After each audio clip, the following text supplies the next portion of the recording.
Good. Looks good on my end. Oh, yeah, we're good. All right. Hey guys, welcome to Hot Topic Tuesday. Coach Trish and Coach April here. And we've been doing a little bit earlier, you might notice. So it's our summer hours. We got a little bit, a little earlier in the afternoon, got some time then, but you guys can obviously catch this anytime on the playback. But today we are coming in with a topic I love. I was like, oh, this is a good one. And we're going to talk about blood sugar dysregulation, what it is, what this means for your body, ways to kind of manage this if this is something that you're experiencing. We probably all experience it a little bit at some points, but if it's more of a chronic thing, just some strategies and things you can do. So first of all, what is blood sugar dysregulation? So blood sugar dysregulation occurs when your body struggles to maintain, stable glucose. So you're just kind of all over the place, not having much stability. This can lead to energy crashes, cravings. That's a big one. It can lead to weight gain. And then even if kind of less left unchecked, this can lead to some insulin resistance and diabetes. So why does this matter to us? Maintaining balanced blood sugar is very crucial to our health. We can feel really bad when we don't have good sugar regulation. Obviously, our body composition is compromised, and then even our health can be compromised by our body not using insulin as well. Mood, all of that can be affected by this. This also can have a very negative effect on your body. So when blood sugar levels spike and crash, we can, just feel pretty crappy overall. We can have, high energy and then low energy. So when we have high blood sugar, we can usually feel very, very good temporarily, energized. But if you have dysregulation, this can quickly bottom out. So then you feel pretty crappy. And our usual response to this is to want to increase that blood sugar again as quick as possible, and that's when people are reaching for those very high calorically dense foods. Fats and carbs usually give us the quickest energy. Those mixed together and add in sodium and they're delicious. That kind of can be for not a good method that we want to kind of course correct this. We can also disrupt energy levels throughout the day. So if you're having trouble with productivity, if you're having trouble staying focused, this could be, a result of just having those energy highs and lows throughout the day. Another thing that tends to happen, we can have increased cravings and overeating. Again, those cravings, especially when the blood sugar is kind of crashing down, we can get kind of that hangry feeling. So if you notice that you're getting really, really hangry just a few hours after a meal, that's not usually normal. Maybe if you've gone all day without eating, I could see that. But if you tend to experience a lot of those hangry feelings like I have to eat now, or I'm going to scream at somebody, or crash, or my energy's completely declining, that you probably are experiencing some kind of blood sugar dysregulation.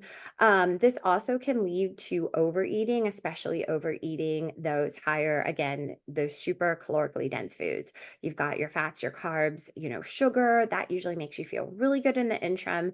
But then, obviously you have that kind of crash. And then what's going to help you feel good again? The same type of foods. So we can definitely tend to start overeating and over consuming our calories because of that. Obviously, these things all together can make it very difficult to lose weight. It could also cause some weight gain. When we have blood sugars that are consistently high, our body releases insulin to help lower it. That's just a very natural response of our body. But when insulin remains chronically high, we tend to have fat storage. We're not burning off that energy. And then again, when you kind of couple that with the cravings, and then your behaviors are changing as a result of this, we can definitely get into a situation where there's some fat loss resistance, and we can continually kind of gain weight. When this goes left unchecked, we can also have just insulin resistance. Your body is not using that insulin the way that it's supposed to. It's constantly pushing insulin into your bloodstream.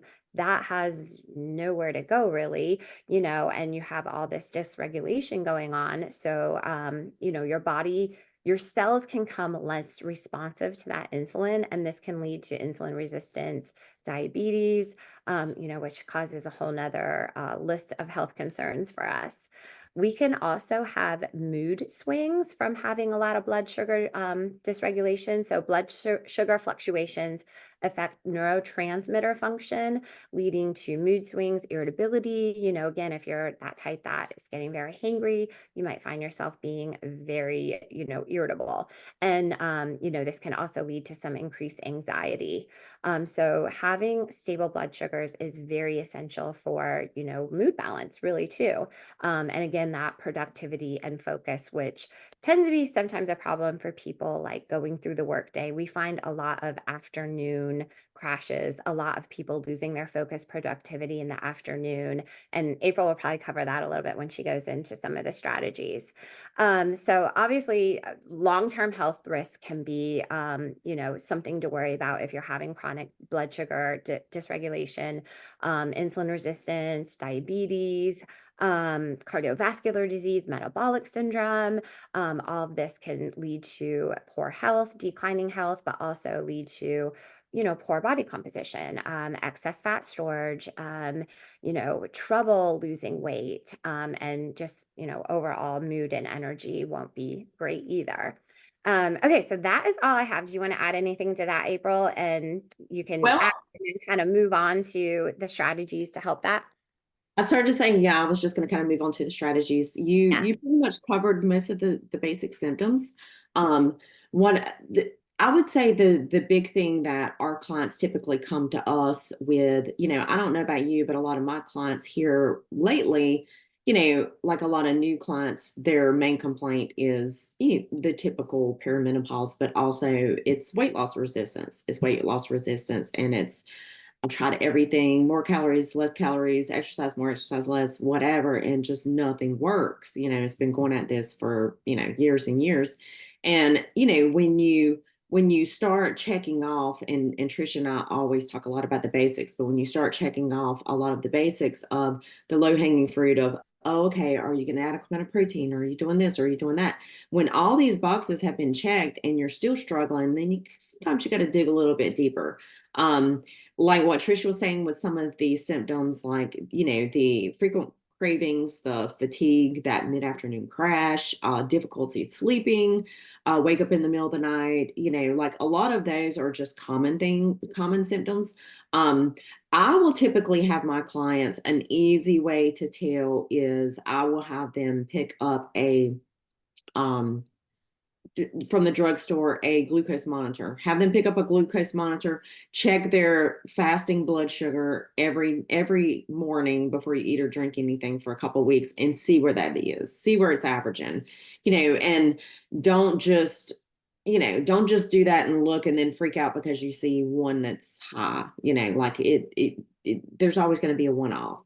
But if you're consistently averaging over 100, I mean, technically, if you're in the high 90s, it can use a little bit of work, love. But if you're consistently over the hundreds, you need to address it. You need to address it, and something needs to be done about it. But with that being said, that's an easy way to tell if there is some dysregulation going on. So ways to balance it. I feel like Trish and I kind of feel a little bit like a broken record because a lot of this stuff is Everything's the same. Yeah. it's almost like we should create like a blueprint of, okay, are you eating balanced meals? Because that's the first one. Are you eating balanced? So making sure your meals are balanced with a protein, a healthy fat, and a fiber source is one that will kind of help keep your blood sugar stabilized. Regular meal timing, so not skipping meals, like what Trish said, not going too long and then getting hangry. That can be problematic. Women, especially perimenopausal women, like we tend to struggle with the cortisol. We do much better with a reverse, kind of like, I'm not going to say intermittent fasting because we're not huge proponents of it, but that reverse window of eating where You eat breakfast first thing in the morning to support, to kind of help, lower cortisol, and then you cut your food off earlier in the day. So cut your food off earlier in the day so that our body has a chance to properly digest and utilize that before we go to sleep, because like you don't want to go to sleep and then digestion's still got a lot of work to do, like it's still kind of churning and, cranking along. So cutting meals off a little bit earlier does help, and ensuring that you are eating first thing in the morning does actually help. Focus on low glycemic foods. So avoiding foods that are high glycemic. I was chatting with someone the other day about this, and in regards to high glycemic foods, low glycemic foods, but then you also factor in the glycemic load. So there's certain foods that are actually higher glycemic, but if they have a low glycemic load, then they will not instill that glucose spike, like say something, say like Swedish fish. That's going to give you a spike, like, so that's just straight pure sugar, just straight glucose, and that is going to instill a spike.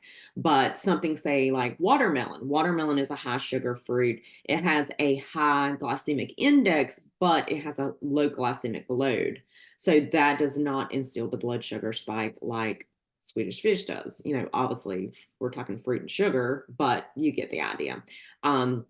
So low glycemic foods, move your body.